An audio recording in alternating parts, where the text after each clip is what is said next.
HSC 2024 শিক্ষার্থীদের জন্য নতুন তথ্য নিয়ে এসেছি আমরা।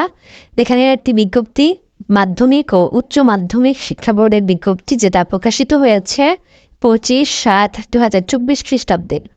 অর্থাৎ সেখানে লেখা আছে, বিজ্ঞপ্তির বিষয়ে আগামী 28/7/2024 তারিখ থেকে 1/8/2024 তারিখ পর্যন্ত অনুষ্ঠিতব্য ঢাকা শিক্ষা বোর্ডের এসএসসি পরীক্ষা 2024 স্থগিত প্রসঙ্গে উপযুক্ত বিষয়ের পরিপ্রেক্ষিতে জানানো যাচ্ছে, অনিবার্য কারণবশত আগামী 28/7/2024 তারিখ থেকে 1/8/2024 পর্যন্ত অনুষ্ঠিতব্য ঢাকা শিক্ষা বোর্ডের পরীক্ষাসমূহ স্থগিত করা হলো।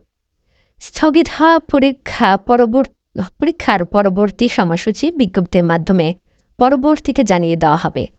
আগামী 4/8/2024 তারিখ থেকে পূর্ব ঘোষিত সময়সূচি অনুযায়ী পরীক্ষা যথারীতি চলবে এবং এ বিষয়ে প্রয়োজনীয় ব্যবস্থা গ্রহণের জন্য বলা হয়েছে। এখানে প্রফেসর মোহাম্মদ আবুল বাশারের সিগনেচার হয়েছে এবং ভারপ্রাপ্ত কর্মকর্তাদেরও বলা হয়েছে প্রয়োজনীয় ব্যবস্থা নেওয়ার জন্য।